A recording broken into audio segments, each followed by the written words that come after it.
Dans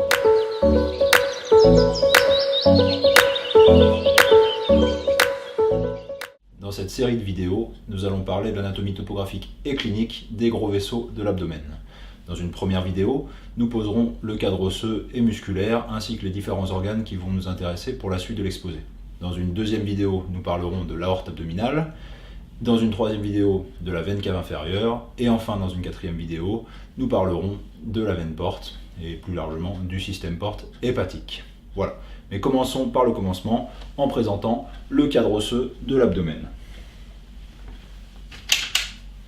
Alors, tout de suite, on oriente le schéma avec voilà, une orientation vers le crâne ici et latérale à droite. Donc ce schéma sera une vue antérieure de l'abdomen et surtout de son plan profond, son plan ostéomusculaire.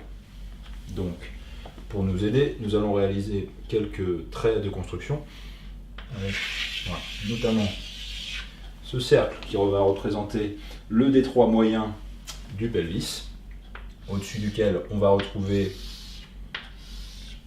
la base du sacrum, sur lequel on retrouvera le promontoire voilà, sacré. Et ensuite on aura ici la face antérieure du sacrum, comme ceci, qui se continuera, s'articulera avec donc le coccyx. Donc on aperçoit ici la face antérieure. Pour représenter les foramen sacrés antérieurs au nombre de 4, puisqu'ils résultent de la fusion des 5 vertèbres sacrées, qui sont l'équivalent des trous de conjugaison au niveau vertébral. Donc pareil, on peut représenter le vestige des disques intervertébraux des première, deuxième, troisième, quatrième et cinquième vertèbres sacrées. Ensuite, nous allons représenter la colonne vertébrale jusqu'à L5, jusqu'à T9, T8. Voilà. Ceci.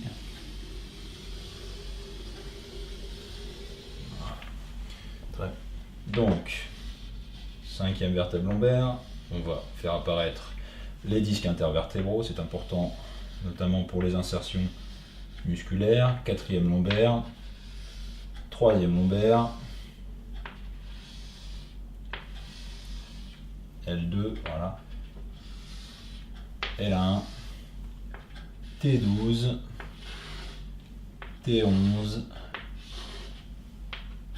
T10, voilà, T9 et T8 qui sera donc la limite supérieure de notre schéma. Ensuite, donc, on va juste nettoyer un tout petit peu les traits de construction, au moins au niveau de la cinquième lombaire. Donc on va rajouter ici en bleu le disque intervertébral, comme ceci.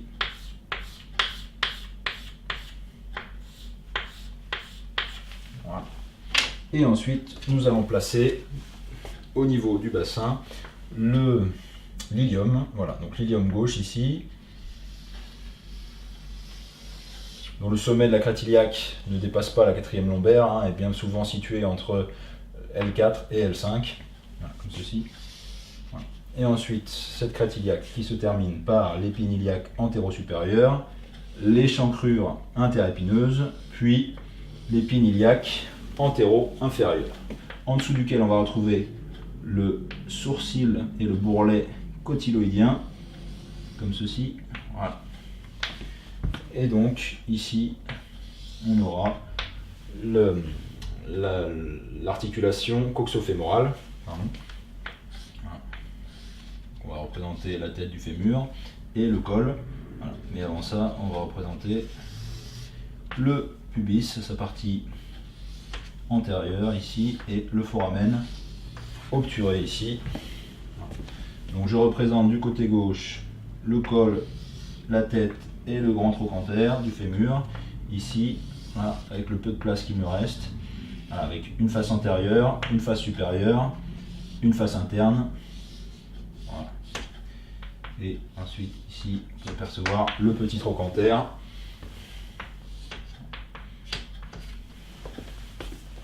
qui qui donnera une insertion importante pour un des muscles qu'on va voir. Donc on fait la même chose de l'autre côté, comme ceci. Donc l'épine iliaque antéro-supérieure droite, suivi par l'échancrure interépineuse, puis le IAS, épine iliaque antéro-inférieure, et à nouveau le sourcil et le bourrelet cotyloïdien. Voilà, comme ceci. Le cotyle qui permettra l'articulation avec le fémur, et ensuite à nouveau on retrouve comme ceci, voilà, la branche supérieure du pubis et le foramen obturé.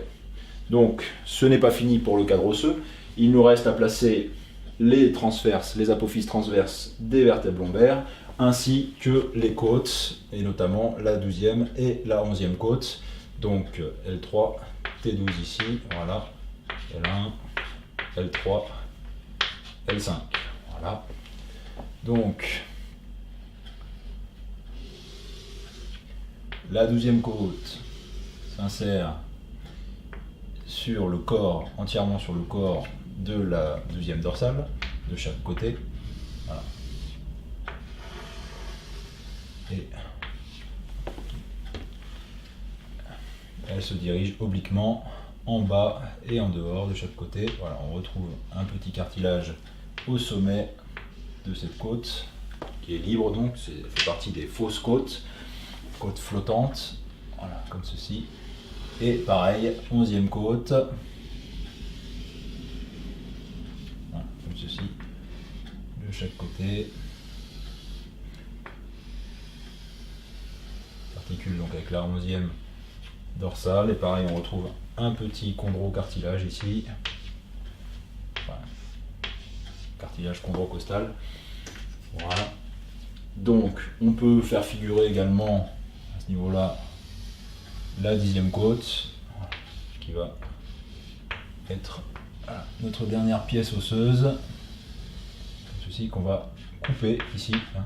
On ne verra pas la face antérieure, et on va la représenter ici. On va tracer comme ceci la silhouette de la cage thoracique, comme ceci. Et voilà, nous avons notre cadre osseux. Il nous reste encore à ajouter les apophyses costiformes, apophyses transverses des vertèbres lombaires, voilà, dont la plus proéminente et la plus épaisse est celle de la 3e lombaire. Voilà.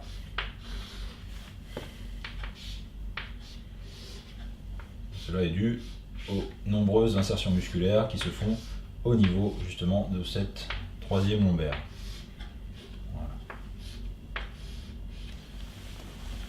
Voilà.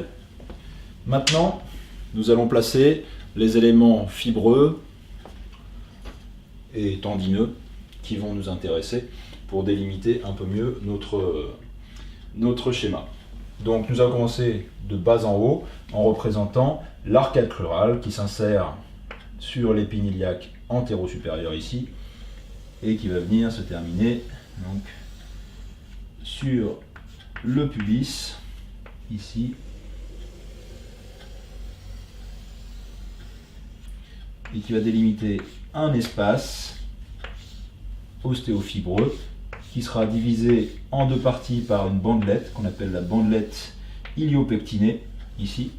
Et donc cette bandelette va délimiter deux espaces, un espace, un orifice vasculaire qui laissera passer les artères iliaques externes et la veine fémorale commune, qui deviendra à son tour iliaque externe, et un orifice neuromusculaire qui laissera passer principalement le muscle psoas iliaque, ainsi que le nerf crural qui chemine avec lui. Donc, on peut d'ores et déjà faire apparaître ici l'orifice externe du canal inguinal, car cela aura son importance un peu plus tard dans notre schéma. Et ensuite, nous allons représenter les ligaments iliolombaires, ici, donc qui s'insèrent des transverses de L5 et L4 au sacrum, au niveau de la base du sacrum, au niveau de l'articulation sacro-iliaque, et au niveau de la crête iliaque, voilà pour la quatrième lombaire. Donc les ligaments ilio-lombaires, ilio-transversaires, qui ont une importance capitale pour nous autres éthiopathes, voilà, comme nous le verrons en cours. Voilà. Ensuite, nous allons représenter maintenant les arcades tendineuses du diaphragme, parce que le diaphragme va être la limite supérieure de notre schéma. Et donc nous allons commencer par représenter ces arcades. Donc le diaphragme possède des insertions vertébrales, des insertions costales et ensuite des insertions sternales. Sur ce schéma, nous ne verrons que les insertions vertébrales et une partie des insertions costales.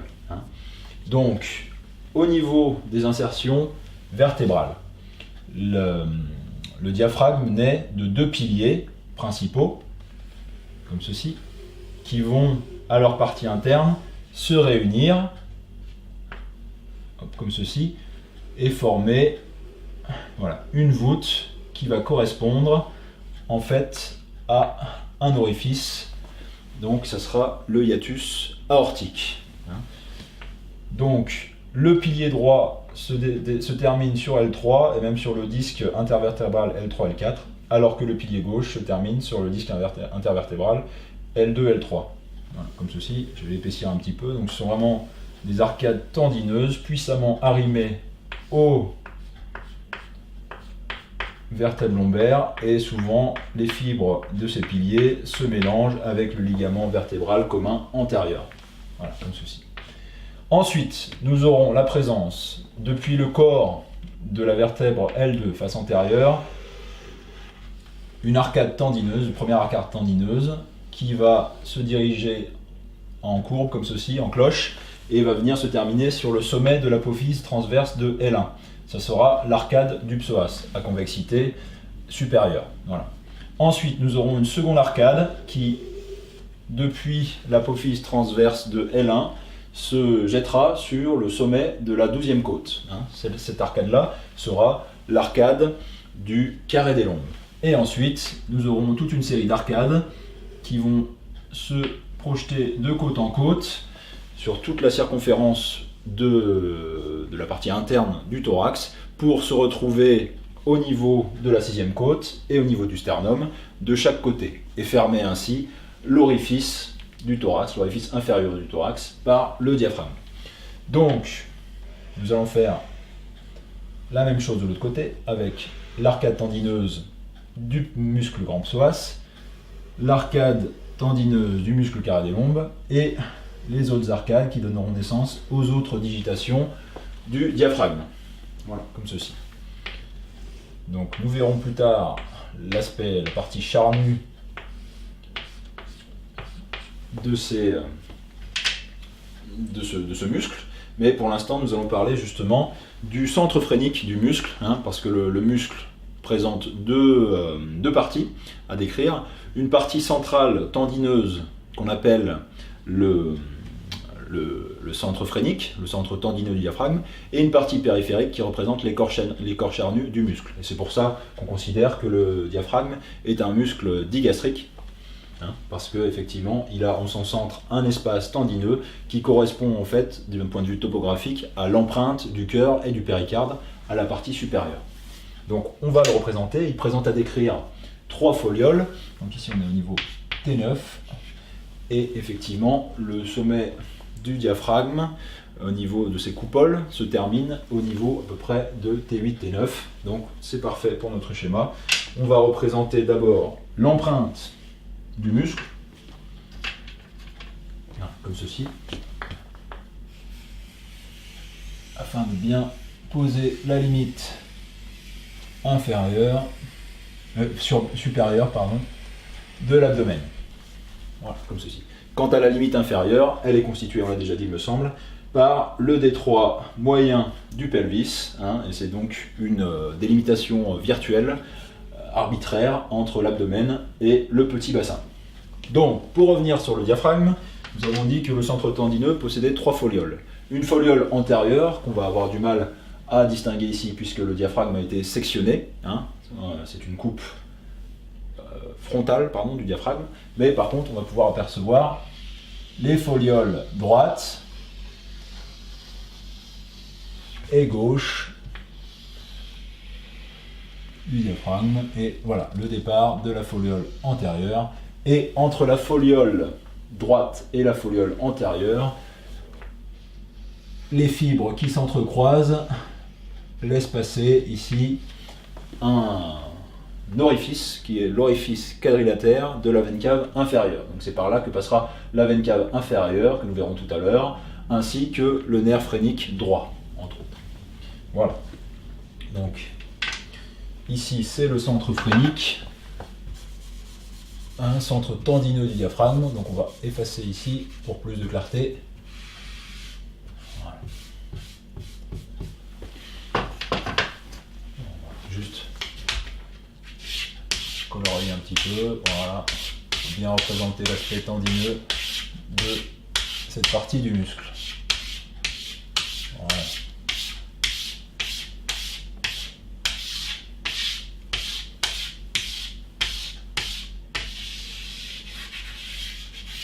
Voilà. Donc, nous avons parlé de l'orifice de l'aorte, le hiatus aortique. Nous avons également parlé de l'orifice donc de la veine cave inférieure. Il nous reste à parler de l'orifice du hiatus œsophagien. Donc le hiatus œsophagien, lui, va naître de la réunion, de l'entrecroisement des fibres musculaires internes de chaque pilier droit et gauche du diaphragme. Donc nous avons un premier pilier dont les fibres internes vont se diriger comme ceci, en dehors et en haut. Voilà. Et vont venir former comme ceci un nœud qui laissera passer donc l'œsophage abdominal. Et effectivement, ce nœud, ce lasso, comme le disent certains auteurs, le lasso d'Addison, voilà, va être croisé par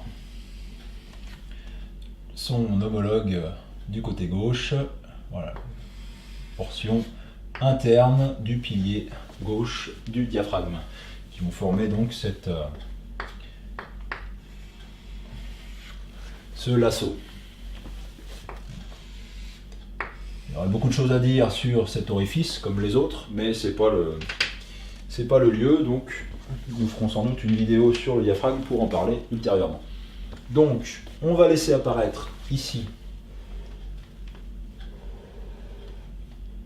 l'œsophage abdominal, qui est accompagné dans son trajet par le 10e nerf crânien, sa partie végétative, qu'on appelle le pneumogastrique ou encore le nerf vague. Et donc ici, à ce niveau-là, il s'agit du nerf vague abdominal, avec sa branche droite et sa branche gauche. Voilà, comme ceci.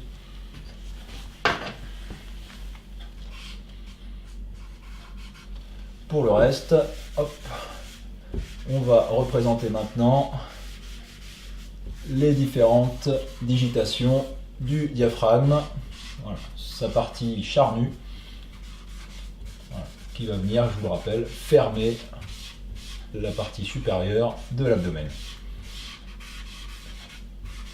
Le diaphragme, muscle inspirateur principal, dont l'innervation provient du nerf phrénique et dont les étages métamériques sont C3, C4 principalement et C5. Voilà. Donc, on va représenter voilà, les différents piliers, enfin les différentes digitations en blanc comme ceci. Donc là, on avait la portion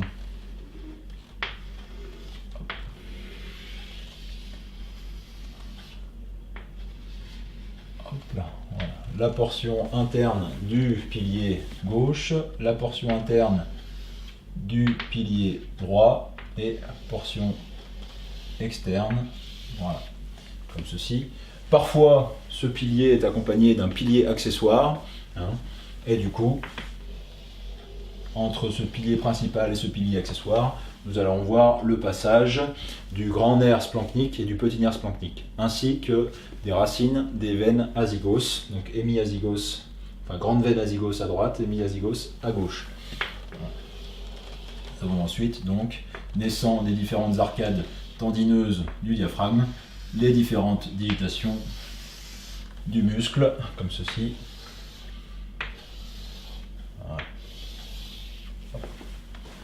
Voilà pour ce muscle, le muscle inspirateur et respiratoire principal. Voilà.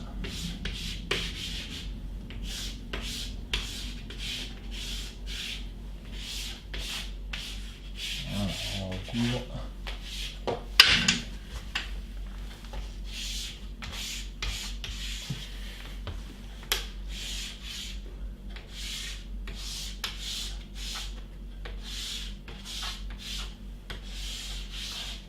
Voilà, comme ceci. Hop.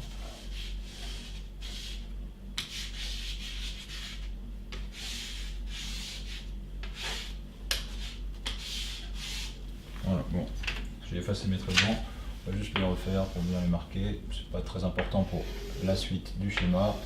Voilà. Laissez-moi apparaître voilà, le lasso, cravater l'œsophage comme ceci.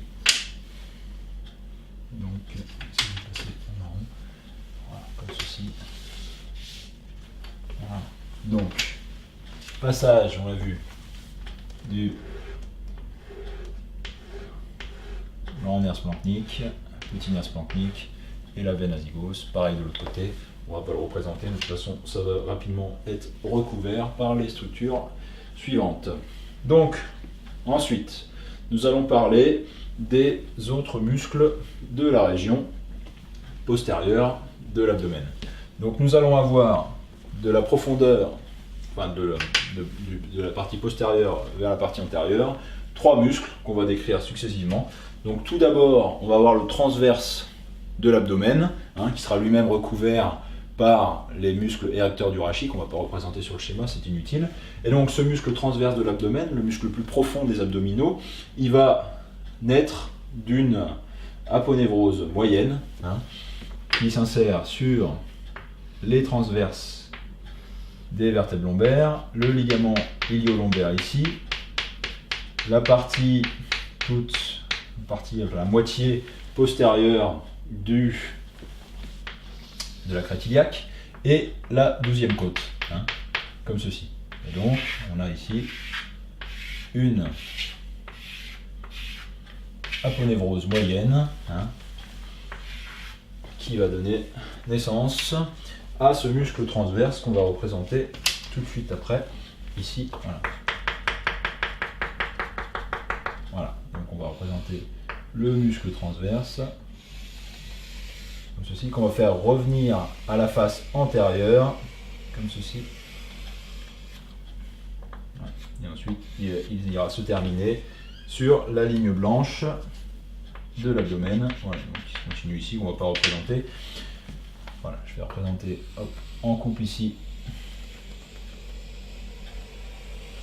le corps du muscle, comme ceci. Voilà. Et ensuite, alors on l'arrête juste au niveau justement de l'orifice externe du canal inguinal. Et donc on peut représenter à sa face interne ici le fascia transversalis qui vient recouvrir cette portion de l'abdomen et en dedans duquel on retrouve le péritoine. On ne représente pas ici, ce n'est pas utile. Voilà, donc ici le fascia transversalis, comme ceci. Donc c'était pour le transverse. Le transverse, lui, a une innervation segmentaire. Provient des nerfs lombaires. Voilà. Comme ceci. Et donc il va être recouvert ensuite à la périphérie par les muscles obliques internes et externes, qu'on ne représente pas ici non plus, pour ne pas surcharger le schéma. Ensuite, nous allons avoir le muscle carré des lombes, qui va donc être en avant de l'aponévrose moyenne et qui va en fait être contenu dans un dédoublement de cette aponévrose. C'est-à-dire que là, c'est la partie moyenne et on aura au-dessus du muscle carré des lombes qu'on va dessiner une aponévrose antérieure du transverse. Voilà.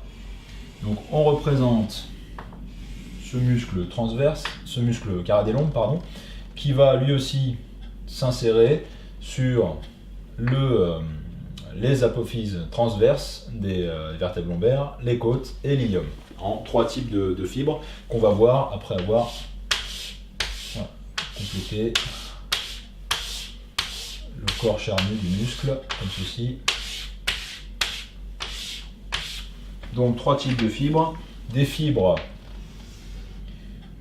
ilio-costales, verticales donc, comme ceci, des fibres costo-transversaires, donc obliques en bas et en dedans, comme ceci, et ensuite des fibres ilio-transversaires, comme ceci, voilà, donc qui vont être obliques de bas en haut, voilà, et en dedans. Pardon. Donc par-dessus ce muscle carré des lombes, on va retrouver le muscle psoas, le muscle grand psoas même, devrais-je dire. Donc il présente à décrire 2 types d'insertions, des insertions transversaires, qu'on ne va pas représenter ici, parce qu'elles sont plus profondes, et des insertions corporéales. Donc les insertions corporéales, on va en faire figurer les arcades tendineuses principales, qui s'insèrent comme ceci, de disque en disque, du disque le disque intervertébral T11, T12, jusqu'au disque intervertébral, voilà, comme ceci, L4, L5, comme ceci. Et donc ils vont ménager des espaces par lesquels passeront plusieurs structures, notamment les artères et les veines lombales, ainsi que les ramies communicantes. Voilà, comme ceci. Donc ici, c'est le psoas, les insertions corporéales du muscle grand psoas, qu'on va dessiner tout de suite. On va dessiner son corps charnu, qui passe donc forcément par l'arcade tendineuse du psoas, du muscle psoas, et donc qui va aller rejoindre le muscle iliaque, qui s'insère donc, comme son nom l'indique, au niveau de la face endopelvienne de la crête iliaque, enfin du corps de l'ilium, comme ceci. Voilà. Et donc les 2 muscles vont s'unir en un tendon commun, qu'on va retrouver ici, et qui ira se terminer donc sur le petit trochanter à sa face postérieure. Et donc ce muscle, effectivement, quand il se contracte, il va provoquer une flexion du fémur sur le bassin, mais lorsque le point fixe est le fémur, il va en fait être, surtout quand la contraction est bilatérale, un muscle stabilisateur du rachis, surtout pour sa portion psoas. Voilà. Donc pareil, on va le colorer un petit peu, lui donner un volume, comme ceci. Voilà.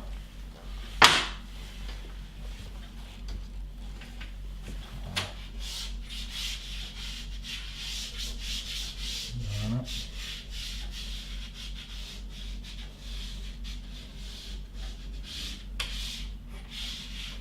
Voilà. On va faire pareil ici. On essaie de représenter assez rapidement pour ne pas perdre trop de temps sur cette partie-là. On va faire les contours en blanc pour bien faire ressortir le muscle, comme ceci, comme ceci. Ici, on a donc la partie iliaque et le tendon commun, psoas iliaque, ici. Voilà. Donc, voilà. On va représenter.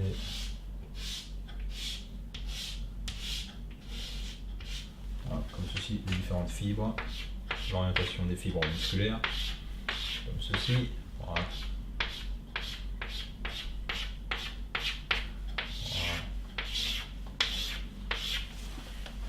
Très bien. Donc voilà pour les éléments musculaires la paroi postérieure et une partie de la paroi antérieure de l'abdomen. On va rapidement faire la même chose de l'autre côté pour vraiment ne pas négliger les rapports à ce niveau-là.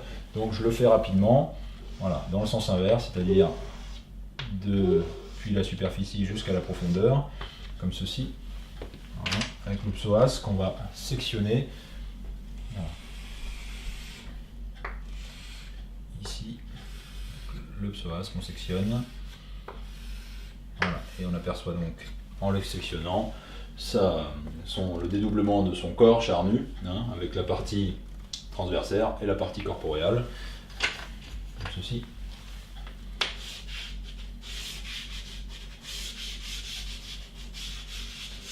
Pareil, psoas innervé par des branches collatérales du plexus lombaire, principalement L2, L3.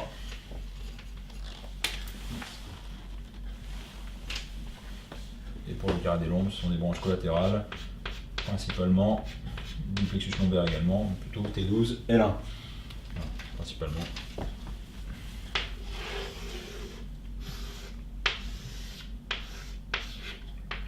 Comme ceci. En arrière, on retrouve donc, on l'a vu, le muscle carré des lombes, comme ceci. Voilà.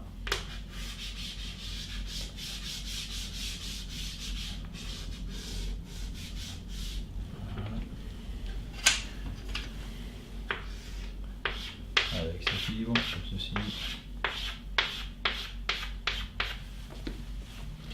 Et ensuite, une portion de l'aponévrose transverse. Je vous rappelle un dédoublement ici de l'aponévrose, comme ceci. Voilà. Donc on a une aponévrose antérieure ici qui vient recouvrir le psoas. Alors que le muscle psoas, lui, le carré des lombes, pardon, donc le muscle psoas, lui, sera recouvert par le fascia iliaca. Voilà. Qui remonte justement de la région iliaque. Et ensuite, donc, on retrouve également le transverse ici. On va le faire dans le détail. Voilà. On arrête ici sur l'épine iliaque antéro-supérieur. Donc voilà le muscle transverse de l'abdomen, le muscle le plus profond des abdominaux. Il sera recouvert par les muscles obliques internes et obliques externes. Comme ceci. Voilà.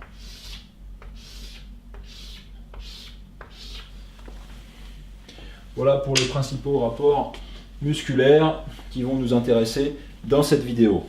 Maintenant, nous allons placer quelques organes clés de la description.